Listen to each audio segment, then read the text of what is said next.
नमस्कार दोस्तों, मैं डॉक्टर कपिल आप सभी लोगों का बहुत बहुत स्वागत है। आशा करता हूँ आप सभी लोग बहुत अच्छे होंगे। दोस्तों, इसके पहले हमने एक किताब के ऊपर वीडियो बनाया था जिसमें एलन स्कीनोट के बारे में मैंने आप लोगों को बताया था। उस वीडियो को आप लोगों के द्वारा बहुत पसंद किया गया। काफ़ी सारे लोगों ने पूछा कि सर ये बुक हमें कहाँ से मिलेगी। तो उस समय तक जो है ऑनलाइन भी बहुत आसानी से मिल जाती थी या ऑफलाइन मार्केट में भी अवेलेबल हो जाती थी, परंतु शायद अब से आना बंद हो गई है। मैंने ऑनलाइन भी काफ़ी सर्च किया, नहीं मिली। और साथ ही साथ मैंने offline store loyal book depot Bhopal से भी पता किया था, नहीं मिल पाई थी। तो शायद अभी थोड़ा सा मुश्किल हो गया है, वापस से रिप्रिंट होकर के आप लोगों को मिलना स्टार्ट हो जाएगी। तो उसमें जो है बहुत ही अच्छी अच्छी मेडिसिन दी गई हुई हैं और एलन स्कीनोट मेरे पास में रखी हुई है। ये हिंदी एडिशन है। काफ़ी सारे लोगों को इंग्लिश पढ़ने में दिक्कत है, काफ़ी सारे स्टूडेंट्स जूनियर्स, तो उन लोगों के लिए जो है हिंदी एलन स्कीनोट हिंदी वर्जन आता है। आप इसे मंगवा सकते हैं या ख़रीद सकते हैं। अपने नज़दीकी बुक जो स्टोर होते हैं वहाँ पे आप पता करिए, आसानी से आपको मिलेगी। शायद अभी से कुछ दिक्कत है कि इसकी प्रिंटिंग नहीं हो पाई है। तो जो बुक स्टोर वाले हैं उन्होंने मुझे बताया था कि सर अभी नहीं आ रही है। और दोस्तों, इस किताब को मैंने आप लोगों को बताया था कि किस तरह से इसमें मेडिसिन दी गई है हिंदी में, बहुत ही आसान लैंग्वेज में। और एलन स्कीनोट जो है अपने आप में कितनी बड़ी किताब है, क्योंकि एलन स्कीनोट की एक लाइन का सेंटेंस दूसरी किताबों के 10 लाइन के बराबर होता है। ये देखो, दिखने में कितनी छोटी सी किताब है ना, बहुत छोटी सी किताब है। लेकिन यदि इतनी किताब यदि किसी व्यक्ति को, किसी डॉक्टर्स को पूरी तरह से रट जाए, याद हो जाए, तो वो उसे विश्व प्रसिद्ध होने से कोई नहीं रोक सकता। क्योंकि इस किताब में पूरी होम्योपैथी का सारांश भरा हुआ है, पूरी होम्योपैथी का सारांश। और इसमें जो नंबर ऑफ मेडिसिन है वो मैं आप लोगों को बताता हूँ। Almost 200 to 250 number of medicine इसमें दी गई हैं। और इतनी सारी मेडिसिन, मतलब इसमें से आधी मेडिसिन भी किसी को पूरी तरह से याद हो जाए तो उसकी प्रैक्टिस बहुत सफल हो सकती है, बहुत ज़्यादा सफल हो सकती है। और हमें सिम्टम्स का होम्योपैथी में ध्यान देना होता है। तो चलिए मैं आज इस किताब के द्वारा एक मेडिसिन आप लोगों के साथ शेयर करता हूँ जिसका नाम है कैमोमिला। और कैमोमिला मेडिसिन बहुत सारे स्टूडेंट्स को बहुत अच्छे से पता है, काफ़ी सारे डॉक्टर्स को तो ये रटी हुई है। और आज जो है इसे मैं एग्जांपल के साथ में आप लोगों को बताऊंगा, क्योंकि अभी रिसेंटली मैंने बहुत सारे केस, बच्चों के केस है, कुछ बुजुर्गों के केस है, मैंने कैमोमिला से ठीक किया हुआ है। तो उनका भी एग्जांपल मैं आप लोगों के साथ में शेयर करूंगा और आशा करूंगा कि ये वीडियो आपको पसंद आएगा और काफ़ी सारी नॉलेज मिलेगी। और जितने भी स्टूडेंट्स और जूनियर इस वीडियो को देख रहे हैं, आप अपनी क्लिनिकल लाइफ में इस मेडिसिन को इन्हीं सिम्टम्स पर यूज़ करिएगा। डेफिनेटली रिजल्ट आपको बहुत प्यारे मिलेंगे, बहुत ही प्यारे मिलेंगे। रिसेंटली सबसे पहले मैं आप लोगों को एक केस बताना चाहता हूँ। अभी लगभग 5 डेज़ पहले एक छोटा सा बच्चा जिसकी एज थी 1.5 ईयर, 1.6 ईयर के आसपास, 1.5 साल का वो बच्चा था। उसकी माँ हमारे पास लेकर के आई, साथ में उनका कोई कज़िन भी था। उस बच्चे को क्या हुआ था कि 1 वीक पहले वो बर्न हो गया था। जलते हुए दिए में उसने कुछ हाथ डाल दिया था, तो उसका थोड़ा सा हाथ जल गया था। तो उसके लिए उसका कुछ मॉडर्न मेडिसिन में ट्रीटमेंट चल रहा था, लेकिन उसे 1 वीक से कोई आराम नहीं था। घाव हल्का सा था बर्न का और बच्चा काफ़ी तकलीफ़ में था। और मेरी क्लिनिक का सेटअप कुछ ऐसा है कि मैं बैठे बैठे वेटिंग एरिया मुझे दिखता रहता है। तो मैं देख रहा था, नोटिस कर रहा था उस बच्चे की तरफ कि वो बहुत ही ज़्यादा क्राइंग कर रहा है, बहुत ही ज़्यादा रो रहा है और उसकी माँ की गोद से बिल्कुल भी नहीं उतरना पसंद कर रहा। इवन उसका जो कज़िन, उनके जो कज़िन साथ में आए हुए थे, उन्होंने भी उस बच्चे को लेने की कोशिश किया, तो वो उनके पास भी नहीं जा रहा था, सिर्फ माँ की और गोद में। और उनकी माँ उसे कंटिन्यूसली जो है गोद में लेकर के कुछ इस तरह से झुला रही थी। तो वो बच्चा शांत रह रहा था, लेकिन जैसे ही वो झुलाना भी बंद कर रही थी और थोड़ा भी नीचे उतार रही थी तो बच्चा फिर से रोने लग जा रहा था। तो इस चीज़ को नोटिस करके मेरे माइंड में तो कैमोमिला क्लिक हो ही गई थी।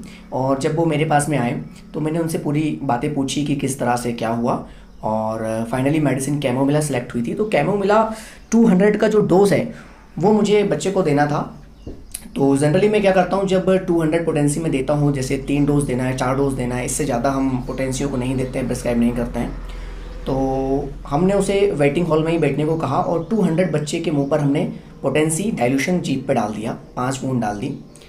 और आप यकीन नहीं करेंगे, मुश्किल से 7-8 मिनट हुए होंगे, बच्चा एकदम क्लेम हो गया, एकदम शांत। जिस तरह से वो रो रहा था ना, रोना बिल्कुल बंद हो गया उसका। बाद में हमने उसे लगाने के लिए कैलेंडुला और एचिनेशिया का मदर टिंचर भी दिया, कैंथेरिस और अर्टिका यूरेंस 30 पोटेंसी में हमने ग्लोब्यूल्स में बनाकर खाने को भी दी। लेकिन उसकी मेन मेडिसिन जो थी वो कैमोमिला थी। अब बर्न के केस में कैमोमिला कौन सोच सकता है, आप मुझे कमेंट करके बताइएगा। लेकिन यदि सिम्टम्स मैच करें तो आप 5 मिनट में पेशेंट को आराम दे सकते हैं। इसी के साथ एक केस मुझे और याद आ गया जो भी अभी रिसेंटली हमारे क्लिनिक पे आया था। एक महिला हमारे पास में आई, उनको लगभग 15 दिन से बहुत ही ज़्यादा हेडेक हो रहा था, एक्यूट हेडेक का केस था। लेकिन 15 दिन से उन्हें लगातार सेडेशन की दवाइयाँ दी जा रही थी। उनको जब तक नींद आती थी उन दवाइयों से तब तक उनका सर दर्द रिलैक्स होता था, लेकिन फिर से उनको सर दर्द स्टार्ट हो जाता था। जब वो मेरे पास में आई तो मैंने उनसे पूरी केस टेकिंग किया, उनकी पूरी हिस्ट्री लिया, तो उन्होंने मुझे बताया कि रात के समय में तो दर्द थोड़ा ठीक रहता है, उतना नहीं होता, लेकिन दिन के समय में दर्द ज़्यादा होता है। तो हमने पूछा कि दिन के समय में लगभग कितने बजे से सर दर्द स्टार्ट होता है, क्योंकि होम्योपैथी में दोस्तों, और जितने भी जूनियर्स इस वीडियो को देख रहे हैं आप भी आगे के लिए ध्यान रखिएगा कि होम्योपैथी में सिम्टम्स मायने रखते हैं, बहुत ही ज़्यादा मायने रखते हैं। तो उन्होंने बताया कि लगभग 10-11 बजे के आसपास से ये सर दर्द ज़्यादा होना स्टार्ट हो जाता है, फिर हमारा दिन भर बना रहता है। और धूप में मुझे धूप बिल्कुल बर्दाश्त नहीं होती, जैसे ही मैं धूप में जाती हूँ तो सर दर्द बहुत भयानक बढ़ जाता है। मुझे एकदम शांत वाले एरिया में, एकदम डार्क में आराम करने में आराम आता है। तो ये जो लक्षण थे ये 2 मेडिसिन की तरफ बहुत मोस्ट इंडिकेट कर रहे थे। सबसे पहला था मेडोराइनम और दूसरा था नाइट्राम्योर। तो हमने उन्हें नाइट्राम्योर 1 mg का सिंगल डोज दिया। उनको सीधे ही बोला कि आप आ करिए। मैंने नाइट्राम्योर उनको जो है 5 से 7 बूंद 1 mg पे डाल दी, और मैंने अपनी दवा का जो कैप होता है उसे बंद करके वापस पीछे रैक पे रख के आया। और आप यकीन नहीं करेंगे, सिर्फ मैंने पीछे रख के आया हूँ और वापस आके अपनी चेयर पे बैठा हूँ, इतनी देर में, मतलब शायद मुश्किल से 1 मिनट हुआ होगा, इतनी देर में वो महिला मुस्कुराने लगी। बोले सर ये क्या था? और उस समय वो जो थी काफ़ी तकलीफ में थी। मैंने पूछा क्या हुआ? बोले सर मुझे यही दवा चाहिए, अब मैं दूसरी दवा नहीं लूँगी। हमने पूछा क्या हुआ? बोले सर मेरा सर तो बिल्कुल ठीक हो गया है, ऐसा लग रहा है कुछ है ही नहीं। तो आपने देखा मतलब कितना क्विकली रिलीफ हम पेशेंट को दे सकते हैं, इवन इन एक्यूट केस। अभी रिसेंटली जो है मैं खुद का अपना केस भी शेयर करूंगा आप लोगों से, इसी वीडियो के एंडिंग में शेयर कर दूंगा मैं। तो आप लोग देख सकते हैं मतलब कितना क्विकली हम पेशेंट को रिलीफ दे सकते हैं यदि हम प्रॉपर तरीके से केस टेकिंग करते हैं, यदि हम प्रॉपर तरीके से मेडिसिन को चूज़ करते हैं और चूज़ की गई मेडिसिन की पोटेंसी बहुत ही अच्छे से सिलेक्ट करते हैं।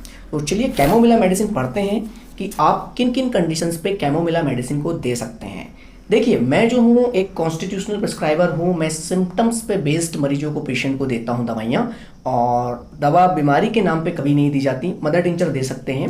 तो चलिए कैमोमिला के कुछ कॉन्स्टिट्यूशनल सिम्टम्स, किस तरह का हमें पेशेंट दिखेगा, उसमें क्या लक्षण देखने को मिलेंगे, बीमारी चाहे जो भी हो, चाहे जॉइंटिस हो, चाहे रीनल डिजीज हो, चाहे पैरालिसिस हो, चाहे स्टोन हो, कोई भी मेडिसिन हो, यदि ये सिम्टम्स मिले कैमोमिला पेशेंट को दीजिएगा, बहुत अच्छा रिलीफ में आएगा। तो chamomilla most of the case में मतलब 80% ये बच्चों की मेडिसिन है, छोटे बच्चों में दी जाती है। बुजुर्गों में ये मेडिसिन या बड़ों में मेडिसिन काफ़ी कम यूज़ होती है, लेकिन ऐसा नहीं है कि ये बिल्कुल भी यूज़ नहीं होती, यूज़ तो होती है।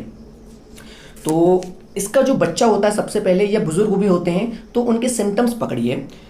जिद्दी, चिड़चिड़ा, दर्द सहन नहीं कर सकता, हताश हो जाता है, तनुक मिजाज, उत्तर नहीं दे सकता। मतलब इसका जो बच्चा होता है वो बहुत ही ज़्यादा ज़िद्दी होता है। काफ़ी सारे पेशेंट हमारे पास में आते हैं, बताते हैं कि सर ये बच्चा बहुत ही ज़्यादा ज़िद्दी है, बहुत ही ज़्यादा उल्टा करके जवाब देता है, किसी के ऊपर थूक देता है, किसी को मार देता है, अपने साथ खेलते हुए छोटे छोटे बच्चों को भी मार देता है। तो इतना क्रूल नेचर का जो बच्चा होता है वो कैमोमिला का हो सकता है, सिना का हो सकता है, और भी मैं आगे आप लोगों को बताऊँगा। बच्चा अत्यधिक चिड़चिड़ा हो जाता है, क्रोधी हो जाता है, गोदी में घुमाए जाने पर ही शांत हो पाता है। काफ़ी सारे बच्चे हमारे पास में आते हैं जिनको वोमिटिंग होती है, डायरिया होता है, एक्यूट फीवर होता है, कभी कभी कान का दर्द होता है, कभी दांत का दर्द होता है, और उनकी माता जो है हमेशा ये बताती हैं। और ध्यान रखिएगा, कभी कभी पेशेंट आपको नहीं बताएगा ये चीज़ें, आपको पूछना पड़ता है, आपको पेशेंट से सिम्टम्स लेने पड़ते हैं, इस चीज़ का ध्यान रखिएगा। तो जब कभी बच्चे को लेकर के माँ हमारे पास में आती हैं तो हम उनसे पूछते हैं कि बच्चा किस तरह से शांत रहता है, किस तरह से ये रिलैक्स रहता है, क्या गोदी में घुमाने पर ये रिलैक्स लेता रहता है। तो कई बार क्या होता है, देखिए कैमोमिला और सीना में क्या डिफरेंस है। कैमोमिला और सीना में सिर्फ इतना डिफरेंस है कि कैमोमिला और सीना दोनों बच्चे बहुत जिद्दी होते हैं, गोदी में ही रहना चाहते हैं, लेकिन गोदी में हिला डुलाने पर, घुमाने पर कैमोमिला का बच्चा एकदम शांत हो जाता है, उसे बहुत ही रिलैक्स महसूस होता है। लेकिन सीना का बच्चा घुमाने फिरा, गोदी में ही बैठा रहना चाहता है, घुमाने फिराने पर भी रोना बंद नहीं करता। यदि आप कैमोमिला के बच्चे को कोई भी तकलीफ है, उठा के गोदी में यूं घुमाना चालू कर देंगे तो वो एकदम शांत हो जाएगा, रोना भी बंद कर देगा। लेकिन सीना का बच्चा रोना बंद नहीं करेगा, इतना जिद्दी होता है। बीमारी चाहे जो भी हो, ऐसे यदि सिम्टम्स मिलते हैं कैमोमिला उठा करके दो, 100% रिजल्ट बहुत अच्छे मिलेंगे। और कैमोमिला का जो पेशेंट होता है वो अधीर होता है, उसे शांति मन में बिल्कुल नहीं होती, कभी इस वस्तु की मांग करता है तो कभी उस वस्तु की मांग करता है। मतलब कभी एक खिलौना मांगेगा, कभी दूसरा खिलौना मांगेगा बच्चा, उनके माँ बाप को ही समझ में नहीं आएगा कि ये चाह क्या रहा है। तो ऐसे बच्चों में कोई भी बीमारी हो, आप कैमोमिला दे सकते हैं और आपको रिजल्ट बहुत ही अच्छे मिलेंगे। अच्छा, रोगी अपने निकट किसी अन्य व्यक्ति की उपस्थिति सहन नहीं कर सकता। अब देखिए यहाँ पे थोड़ा सा बड़ों के ऊपर भी ये सिम्टम्स मैच करता है। बीमारी चाहे जो भी हो, मैंने एक पैरालिसिस का केस कैमोमिला से ठीक किया हुआ था। लगभग 80-90 साल 85 ईयर्स की वो ओल्ड लेडी थी। इतनी ज़्यादा चिड़चिड़ी और इतनी ज़्यादा क्रूर नेचर की थी। वो अपनी जो बहुएं होती हैं उनको तक अपशब्द कहती थी, अपनी फैमिली वालों को अपशब्द कहती थी और अपने कमरे में किसी को आने नहीं देती थी। सिर्फ और सिर्फ उनके कमरे पे खाना और पानी लेकर के जाया जाता था, बाकी किसी को आने नहीं देती थी, क्योंकि वो किसी की उपस्थिति को सहन ही नहीं कर सकती थी इस नेचर पे। और कैमोमिला टाइप का उनका थोड़ा सा नेचर था, तो मैंने इस सिम्टम्स पे उनको कैमोमिला दिया था। साथ ही साथ कॉस्टिकम भी हमने उनको चलाया हुआ था और एवाइना सटाइवा अश्वगंधा मदर टिंचर भी दिया था, तो उनका पैरालिसिस ठीक था। उनका इंटरव्यू भी मैं आप लोगों से जल्द शेयर करूंगा। अभी पूरी तरह से वो ठीक नहीं है, लेकिन हाँ लगभग 70-80% इंप्रूवमेंट हुआ है। एक हाथ उनका बिल्कुल नहीं चलता था, जो कि चलने लगा है।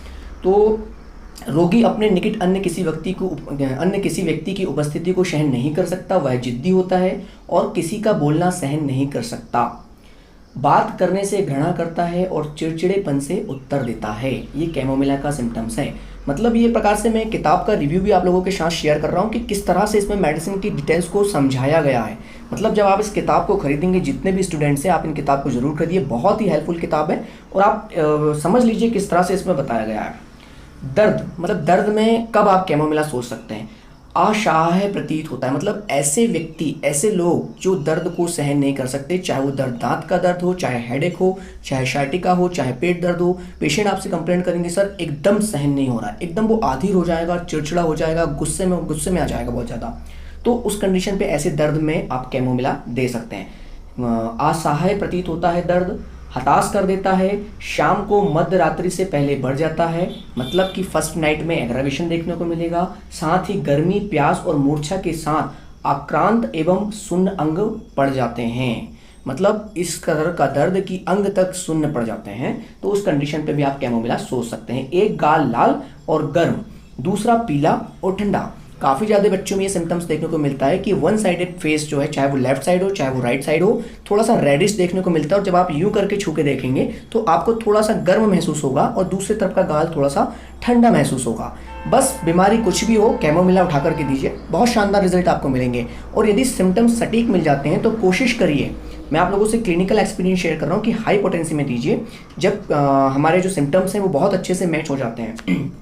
अच्छा, ये गाल वाला सिम्टम्स तो कैमोमिला में पाया जाता है, लेकिन पैर वाला सिम्टम्स लाइकोपोडियम में पाया जाता है। मैंने काफ़ी सारे पेशेंट को केवल इसी सिम्टम्स पे मेडिसिन दे दी है कि उनका एक पैर गर्म होता है, दूसरा पैर ठंडा होता है। कौन सा वाला गर्म रहेगा? राइट वाला पैर आप पेशेंट को बोलिए छू करके देखिए, या आप खुद भी टच करके देख सकते हैं, आपको गर्म महसूस होगा। लेफ्ट वाला जो है ठंडा महसूस होगा। साथ ही साथ कुछ और सिम्टम्स जैसे 4 to 8 PM एग्रावेशन, मतलब शाम के समय पेशेंट की तकलीफ बढ़ जाना। तो इस तरह के सिम्टम्स आपको मिल जाते हैं। तो लाइकोपोडियम भी बहुत अच्छा काम करती है। बीमारी चाहे XYZ जो भी हो, ऐसा नहीं है कि एसिडिटी का रोग है तो ही आप लाइकोपोडियम दें। हमने तो न जाने कितने स्टोन के पेशेंट को ठीक किया हुआ है और काफ़ी सारे अस्थमा के केस हमने लाइकोपोडियम से ठीक किए हुए हैं। सिम्टम्स मिलने चाहिए बस। अच्छा, खुली हवा के प्रति भारी असहनता, हवा से भारी गणा, विशेष रूप से कानों को लगने वाली हवा। ये सिम्टम्स तो थोड़ा मुझ में भी पाया जाता है। मतलब खुली हवा को पेशेंट सहन नहीं कर सकता। कई बार पेशेंट दांत दर्द लेकर के आपके पास आएंगे, बोलेंगे दांत का दर्द साहब ठीक ही नहीं हो रहा, हमने न जाने कितना इलाज करवा लिया है, ठंडा गर्म पानी लगता है और असहनीय दर्द होता है। और साहब स्पेशली जब हम ठंडा गर्म पीते हैं, कुछ पानी हमने ठंडा पी लिया, आइसक्रीम हमने खा ली, तो हमें बहुत ही ज़्यादा दर्द बढ़ जाता है। इसी के साथ पेशेंट बताएंगे साहब जब खुली हवा लगती है, जब हम बाइक पे चलते हैं, कार पे चलते हैं, ट्रेवल्स करते हैं और खुली हवा हमें लगती है तो ये दर्द और ज़्यादा बढ़ जाता है। सोचिए कितना अच्छा पेशेंट हमें सिम्टम्स बताते हैं। बस पकड़ने वाला चाहिए और सही मेडिसिन देने वाला चाहिए, रिजल्ट बहुत ही शानदार मिलते हैं। यदि कोई गर्म वस्तु मुख के अंदर डाली जाए तो दांतों में दर्द होने लगता है। अभी मैंने बताया ना, ठंडा गर्म दोनों से तकलीफ होती है इस पेशेंट को। इसमें बिस्मथ, कॉफिया और ब्राइनिया भी काम करता है। ऐसे ही गर्म कमरे के अंदर प्रविष्ट होने पर बिस्तर में काफ़ी पीने से ऋतुस्राव अथवा सगर्भता के दौरान होता है। मतलब गर्म कमरे में पेशेंट के जाने से भी उसकी तकलीफें बढ़ जाती है। मतलब गर्म मिजाजी पेशेंट है, गर्म में उसे पसंद नहीं है।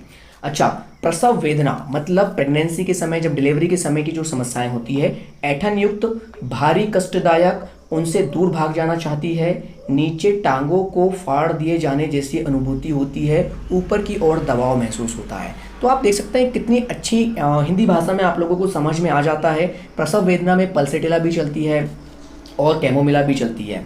अच्छा, अतिसार। अतिसार का मतलब इसमें मुझे एक थोड़ा-सा डाउन बात ये लगी इस किताब की कि इसमें कुछ थोड़ी-सी शुद्ध हिंदी ही उपयोग में की गई है। तो आप लोगों को उतनी ज़्यादा हिंदी भी आना चाहिए, है ना? जनरली डायरिया और दस्त ही पेशेंट आम जनता समझ पाती है कि डायरिया क्या होते हैं, दस्त क्या होते हैं। अतिसार थोड़े से कम लोग समझ पाते हैं। तो अतिसार ठंड लगने से, क्रोध से या दुख से, दंतोगम के दौरान मतलब दांत निकलते समय, तंबाकू का सेवन करने के बाद, सूतिकावस्था में, निम्नाभिमुखी गति के मतलब नीचे की समय जो गति करते हैं, डाउन मोशन में जाने से यदि किसी पेशेंट को डायरिया वोमिटिंग हो जाए, अर्थात नीचे की ओर चलने से। इसमें बोरेक्स और सैनिकुला भी है।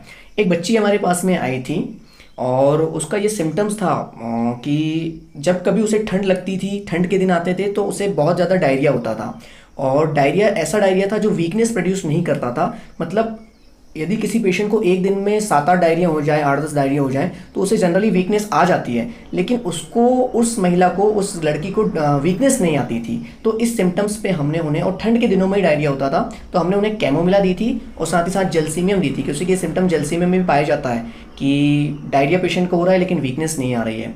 जीभ जो है उनको गीली रहती है, जीभ ड्राई नहीं रहती है, लेकिन उसके बाद भी उन पेशेंट को प्यास नहीं लगती है। मतलब इतना डायरिया हो रहा है और प्यास नहीं लग रही है, कितना एंटी सिम्टम है ना। अच्छा,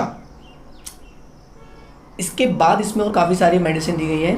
स्तनपान कराने वाली स्त्रियों के स्तन से दूध बहता रहता है। काफ़ी सारी महिलाएं आपको आके करके कंप्लेंट करेगी कि बिना कुछ कारण से मिल्क सीक्रेशन हो रहे हैं, एक्सक्रीशन हो रहे हैं, तो उस कंडीशन पे भी आप कैमोमिला उन पेशेंट को दे सकते हैं। स्तनपान छुड़ाने के बाद स्तन से दूध बहता रहता है, इसमें कोनियम भी काम करता है।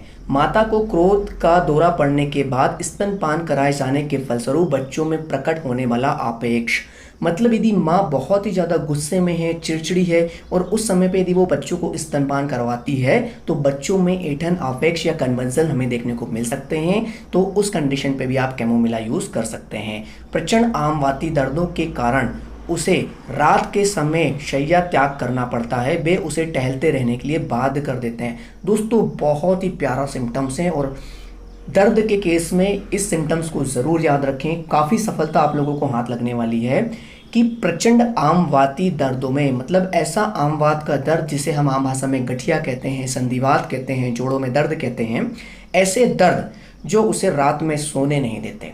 पेशेंट उठ करके टहलने लगता है और जब वो टहलता है तो उसे आराम आता है। ध्यान दीजिएगा, ये सिम्टम रस्टॉक्स में भी आपको देखने को मिलेगा कि उसे कि टहलने से, गति करने से भी पेशेंट को रिलीफ मिलता है। तो इस प्रकार के दर्द कि पेशेंट जब आपको कंप्लेंट करें कि सर दर्द की वजह से मुझे नींद नहीं आती, जब कभी पेशेंट ऐसा बोले तो आप उनसे काउंटर क्वेश्चन करिए कि जब नींद नहीं आती तो आप क्या करते हैं? क्या उठकर आप टहलने लगते हैं, चलने फिरने लगते हैं, बिस्तर पे लेट नहीं पाते? तो पेशेंट बोलेगा यस सर, जब मैं टहलता हूँ तो मुझे थोड़ा रिलैक्स महसूस होता है। तो कैमोमिला और रस्टॉक्स को आप कंसिडर करिए, बहुत शानदार रिजल्ट मिलेंगे। नींद आती है किंतु सो नहीं सकता, patient is sleepy but unable to sleep, ये सिम्टम्स में आप इंसोमिया का पेशेंट को ठीक कर सकते हैं। काफ़ी सारे पेशेंट कंप्लेंट करते हैं कि सर नींद नहीं लगती है। जब आप उनसे पूछेंगे कि नींद आती है कि नहीं आती है तो वो बोलेंगे सर नींद तो आती है लेकिन सो नहीं पाता हूँ, पता नहीं क्यों। उठा के कैमोमिला दीजिए। कॉफिया को भी कंसिडर करिए, क्योंकि कि कॉफिया के पेशेंट के मन में विचारों का ढेर लगा रहता है, पता नहीं क्या क्या सोचते रहता है और उस वजह से उसको नींद नहीं आती है। उठा के कॉफिया दीजिए, बहुत अच्छी काम करती है। अभी रिसेंटली ये केस ठीक किया हुआ है। रात को पैर के तलवों में जलन होती है, पैरों को बिस्तर से बाहर निकाल देता है। पल्सेटिला, सल्फर, कितने शानदार है। एक अंकल का जो केस है मैं आपसे ज़रूर शेयर करूंगा। अस्थमा का केस था, कम से कम 25 ईयर्स ओल्ड अस्थमा। सल्फर उनको हमने इसी सिम्टम्स पे दिया है कि उनको पैर के तलवे में जलन होती थी और साथ ही साथ वो पैर को आधी रात को उठ करके पैर में ठंडा पानी डालते थे और पैरों को होड़ कर नहीं सोते थे, पैरों को अपने बिस्तर से, अपने उससे बाहर निकाल कर सोते थे। उस सिम्टम्स पे हमने उनको वो दिया था सल्फर। उनसे उनका अस्थमा आज भी ठीक है, लगभग 2 साल हो गए ठीक है। हमारे क्लिनिक के जस्ट बाजू में उनकी कपड़े की शॉप है। अच्छा, इसका संबंध इसमें दिए गए हैं। बाल रोग में दे सकते हैं, करोटी तंत्रिकाओं में बेला दे सकते हैं, मतलब जो नर्व संबंधित डिसऑर्डर होते हैं उसमें बेलाडोना दे सकते हैं, तथा उदर तंत्रिकाओं में कैमोमिला की अनुपूरक औषधि के रूप में इसे दिया जा सकता है। बच्चों की रोग अवस्थाओं में अफीम एवं अफीम से सत मतलब ओपियम से भी इसको हम कंपेयर कर सकते हैं। अच्छा, रोग वृद्धि किस किस चीज़ से होती है? इतनी प्यारी किताब है दोस्तों कि इसमें एग्रावेशन एमोलेशन तक दे दिए हैं। तो रोग का एग्रावेशन किस किस चीज़ों से हमें देखने को मिलेगा? तो ताप द्वारा, मतलब कि गर्मी से रोग बढ़ जाएगा। गर्मियों के दिनों में बच्चों को दस्त लग जाते हैं, दांतों में दर्द होता है, उल्टियाँ होती है, इवन बड़ों में होता है, तो भी आप कैमोमिला को कंसिडर करिए। और आप सभी सिम्टम्स को जानते होंगे। क्रोध से, मतलब जब कभी पेशेंट को गुस्सा आया तो या तो उसे हेडेक हो गया। कई सारे पेशेंट आज के समय में तो क्रोध इतना बढ़ गया है, पता नहीं क्यों लोग इतना ज़्यादा गुस्से में रहते हैं आजकल, कि जब कभी पेशेंट गुस्सा करेगा तो उसकी तकलीफें बढ़ेगी, चाहे वो पेट दर्द हो, चाहे वो शाइटिका का दर्द हो, चाहे वो कन्वर्जन हो, चाहे वो किसी भी प्रकार के रोग हो, चाहे वो सर का दर्द हो, XYZ। यदि क्रोध से किसी भी रोग का एग्रावेशन हो रहा है और रोग का कारण क्रोध है, तो ओपीएम को कंसिडर कीजिएगा। मतलब कि मुझे गुस्सा आया और तब से मेरी तबीयत बिगड़ गई, तो उस कंडीशन पे आप ओपीएम को कंसिडर कीजिएगा। लेकिन मुझे तकलीफ पहले से है, पेट दर्द मुझे रहता है, पेशाब में जलन मुझे रहती है, लेकिन जब कभी मुझे गुस्सा आता है तो ये तकलीफ मेरी बढ़ जाती है, तो इस कंडीशन में आप कैमोमिला को कंसिडर करेंगे। ध्यान रखिएगा, ये सिम्टम्स छोटे छोटे हैं लेकिन फटाफट मरीजों को ठीक करते हैं। शाम को मध्य रात्रि से पहले, मतलब फर्स्ट नाइट में पेशेंट बोलेगा कि साहब 12 बजे के पहले तक मेरी तकलीफें बहुत ज़्यादा होती, 12 बजे के बाद मैं चैन से सोता हूँ, मुझे कोई दिक्कत नहीं। खुली हवा में जाने से, जब कभी मैं खुली हवा में जाता हूँ तो मेरी तकलीफ़ें बढ़ जाती है। डकारों से, जब कभी मुझे डकार आती है तो भी मेरी तकलीफ बढ़ जाती है। कई बार एसिडिटी में ये सिम्टम्स आपको देखने को मिलेगा, जब कभी डकार आती है तो जलन बढ़ जाती है। अच्छा, रोग में कमी किस चीज़ से आएगी? गोदी में टहलने से, बच्चों में ये सिम्टम्स बहुत ज़्यादा देखने को मिलेगा आपको। उपवास करने से, खाली पेट रहने से पेशेंट को बहुत अच्छा लगेगा। गर्मी से भी देखिए, ध्यान दीजिए, गर्मी से यदि रोग शांत भी हो रहा है ना, तो भी उस कंडीशन में भी कैमोमिला को कंसिडर हम कर सकते हैं। और गीले मौसम में, मतलब पानी वाले मौसम में, बरसात के मौसम में थोड़ा सा पेशेंट को रिलैक्स महसूस होगा। तो ये तो थी कैमोमिला मेडिसिन एलेंस की नोट के आधार पर, और आशा करता हूँ मैंने काफ़ी अच्छे से आप लोगों को कोशिश करी है समझाने की। यदि आप और मेडिसिन पढ़ना चाहते हैं तो आप इस किताब को खरीद सकते हैं। यदि बाई चांस आप लोगों को किताबें नहीं मिल पा रही हैं तो आप लोगों को कौन सी मेडिसिन जानना है, आप मुझे कमेंट करिए। इस किताब के आधार पर मैं आप लोगों को मेडिसिन बता दूंगा और आप उन्हें क्लिनिकल लाइफ में सॉरी, मेरा फ़ोन आ गया है, तो इस वीडियो को हम यहीं एंड करते हैं। और आशा करता हूँ ये वीडियो आप लोगों को पसंद आया है। पसंद आया तो लाइक करना मत भूलिएगा। चलिए नेक्स्ट वीडियो में हम मिलते हैं। Thank you so much.